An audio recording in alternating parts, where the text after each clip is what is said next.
사정 곧 내가 무엇을 하는지 너희에게도 알리려 하느니 사랑을 받은 형제여 주 안에서 진실한 일꾼인 두기고가 모든 일을 너희에게 알리리라. 우리 사정을 알리고 또 너희 마음을 위로하기 위하여 내가 특별히 그를 너희에게 보내었노라. 아버지 하나님과 주 예수 그리스도께로부터 평안과 믿음을 겸한 사랑이 형제들에게 있을지어다. 우리 주 예수 그리스도를 변함없이 사랑하는 모든 자에게 은혜가 있을지어다. 아멘. 오늘 누가복음 20장 말씀입니다. 누가복음 20장 9절에서 18절 말씀.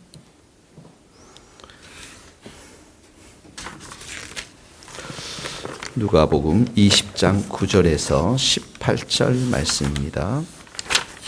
9절 10절 먼저 읽겠습니다. 그가 또 이 비유로 백성에게 말씀하기 시작하시니라. 한 사람이 포도원을 만들어 농부들에게 새로 주고 타국에 가서 오래 있다가 때가 이름에 포도원 소출 얼마를 바치게 하려고 한 종을 농부들에게 보내니 농부들이 종을 몹시 때리고 거저 보냈거늘 다시 다른 종을 보내니 그도 몹시 때리고 능욕하고 그저 보냈거들 다시 세 번째 종을 보내니 이 종도 상하게 하고 내쫓은지라. 포도원 주인이 이르되 어찌할까 내 사랑하는 아들을 보내리니 그들이 혹 그는 존대하리라 하였으니라. 농부들이 그를 보고 서로 의논하여 이르되 이는 상속자니 죽이고 그 유산을 우리의 것으로 만들자 하고 포도원 밖에 내쫓아 죽였느니라. 그런즉 포도원 주인이 이 사람들을 어떻게 하겠느냐. 와서 그 농부들을 진멸하고 포도원을 다른 사람들에게 주리라 하시니 사람들이 듣고 이르되 그렇게 되지 말지어다 하거늘. 네, 거기까지만 읽겠습니다. 9절에 보면 이 말씀은 이제 이스라엘 백성들을 향해서 주신 예수님의 비유인데요. 9절에 보면 포도원을 한 사람이 만들었습니다. 이 포도원을 만드신 분은 하나님이시죠. 이 포도원은 이스라엘 백성을 말하는 것입니다. 이스라엘 나라를 말하는 것입니다. 농부들이라는 것은 이스라엘 백성 또 이스라엘 지도자들을 말하는 것이죠. 그래서 이들에게 포도원을 만들어서 이제 주셨습니다. 새를 주고 갔는데 10절에 보니까 포도원 소출 얼마를 포도원 열매를 얼마를 바치게 하려고 한 종을 보냈습니다. 이 종은 이제 선지자를 말하는 것이죠. 구약의 시간들을 통해서 하나님께서는 많은 선지자들을 보냈습니다. 예를 들면 열매를 원하시던 것이죠. 그들의 삶 가운데 열매를 원했던 것이에요. 그런데 농부들, 이 이스라엘 백성들, 지도자들, 농부들은 몹시 때리고 거저 보냈다. 그러니까 이 선지자들을 핍박하고 학대하고 거절했던 것을 말하죠. 11절에 보면 또 다른 종 선지자를 말합니다. 그랬더니 또 몹시 때리고 능욕 무찌를 것이고 다 이 이스라엘 선지자들을 계속 역사 속에서 구약의 역사 속에서 이들이 박해하고 또 거절했던 장면을 말합니다. 12절에도 세 번째 종 거기도 동그라미 치고 선지자를 또 말합니다. 상하게 하고 내쫓게 됩니다. 열매를 원했는데 그 열매를 보이지 않고 주지 않고 이 이스라엘 백성들 또 지도자들이 이런 선지자들을 향해서 완악하고 교만하게 행하는 모습들, 계속해서 거절하는 모습들을 보게 되어집니다. 그랬더니 13절에 보면 내 사랑하는 아들, 거기다 밑줄을 누구십니까? 예수님이십니다. 내 사랑하는 아들, 예수님을 이제 마지막에 보내십니다. 14절에 가니까 농부들이 서로 의논하여 밑줄을 서로 의논했다라는 것은 이 죽이기 위해 모의를 했다라는 것이죠. 그리고 죽이고 우리의 것으로 만들자, 죽이자. 그래서 15절 말씀이 나오는 것입니다. 포도원 밖에 내쫓아 죽였느니라. 이 포도원 밖이라는 것은 포도원, 아까 포도원이나 이스라엘 백성도 말했지만 이스라엘 백성을 상징하는 곳이 뭐냐면 예루살렘이거든요. 예루살렘 밖에서 선지자들이 죽잖아요. 예수님도 예루살렘 밖에서 죽게 됩니다. 십자가에. 자, 그런즉 포도원 주인이 이 사람들을 어떻게 하겠냐? 하나님이 어떻게 하시겠습니까? 16절 같이 읽겠습니다. 와서 그 농부들을 진멸하고 포도원을 다른 사람들에게 주리라 하시니. 자, 이렇게 포도원을 농부들을 진멸하시 심판하시겠다라는 것입니다. 이스라엘 백성들을 심판하시고, 그래서 이 심판은 1차적으로 언제 일어납니까? AD 70년경에 로마의 장군 티투스를 통해서 예루살렘이 초토화됩니다. 그리고 이게 역사 속에서 1차의 심판이지만 2차 심판은 언제 있습니까? 종말 때, 재림 때 이들이 지옥의 심판을 받는 거죠.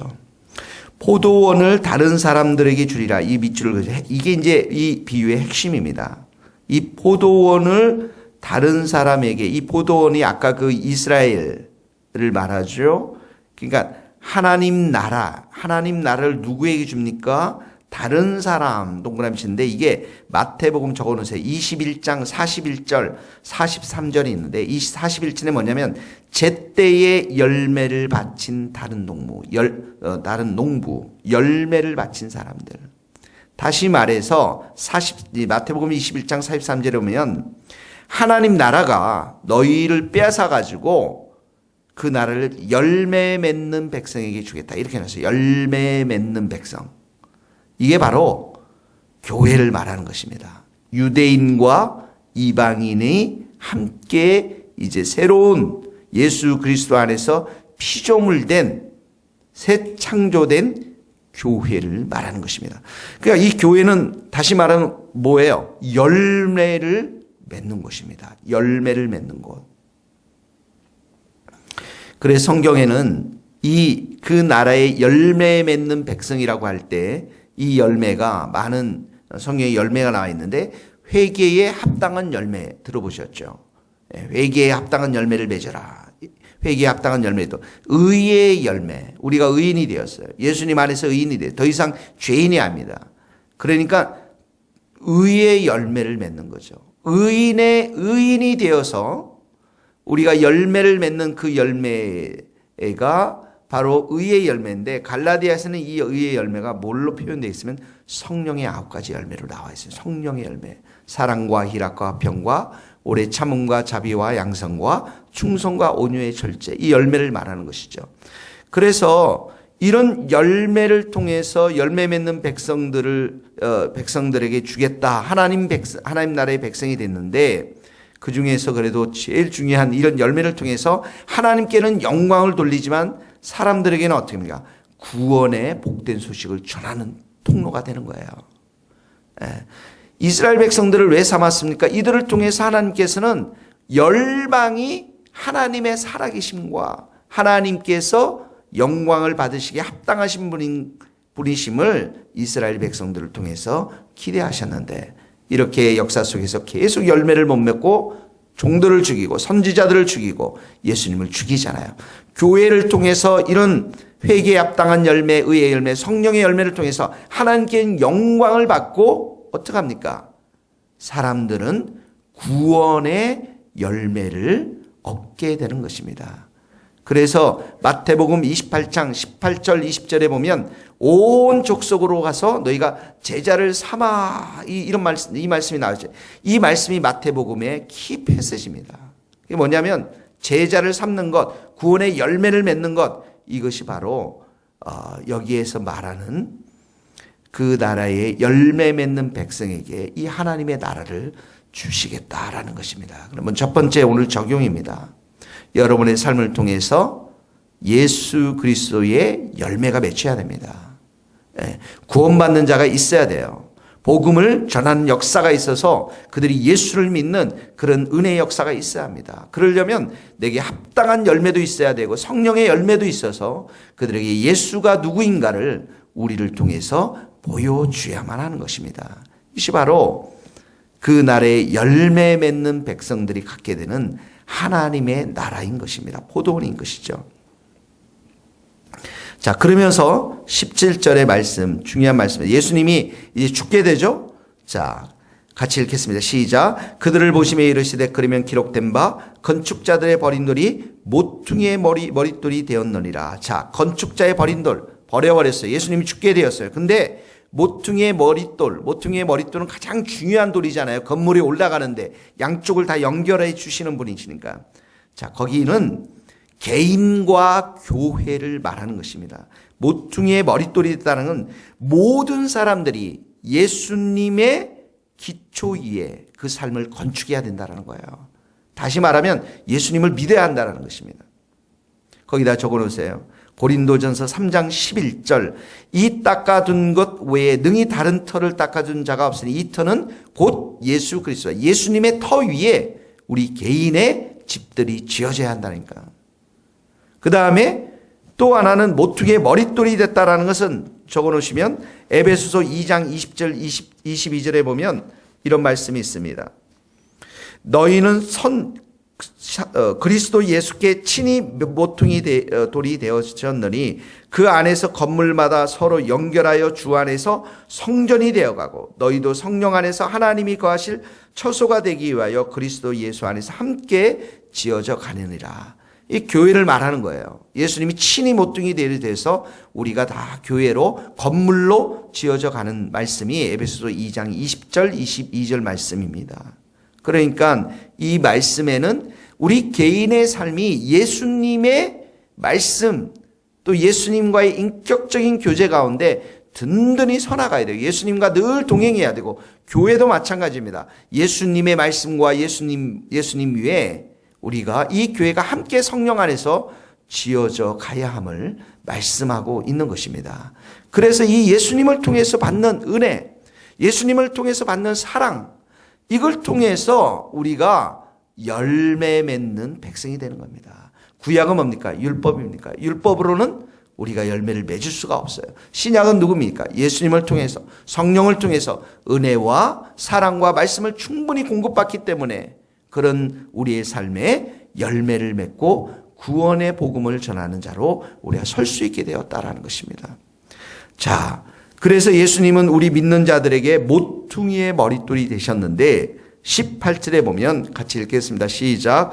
무릇 이 돌 위에 떨어지는 자는 깨어지겠고 이 돌이 사람 위에 떨어지면 그를 가루로 만들어 흩뜨리라. 자, 돌, 예수님을 말씀한 반석의 돌, 머릿돌, 예수님을 말하는 깨어지겠고 떨어지는 깨어지겠고 동그라미 치시고 떨어지면 그를 가루로 만든다. 무슨 말입니까? 심판하시겠다는 거예요.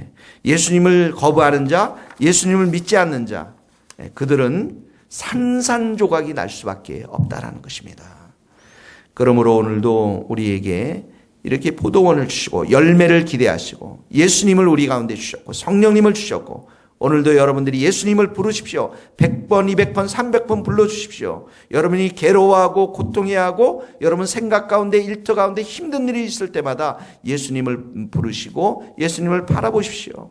그럴 때 여러분들이 예수 그리스도의 향기와 열매를 맺는 백성이 되어서 여러분의 삶을 통해 주 앞에 돌아오는 사람들이 있게 될 줄로 믿습니다. 기도하시겠습니다. 하나님 아버지, 우리에게 예수님을 보내주셔서 감사합니다. 이 예수님을 통해서 우리의 삶이 오늘도 변화되어지며 오늘도 성장하며 성숙하며 힘을 얻고 열매 맺는 복된 하루가 될 수 있기를 소원합니다. 나의 삶을 통해서 입술을 통해서 예수 그리스도의 열매가 충만히 맺혀져서 주님을 알지 못하는 많은 자들에게 주의 복음을 전하는 복된 하루 될 수 있도록 기름 부어 주옵소서.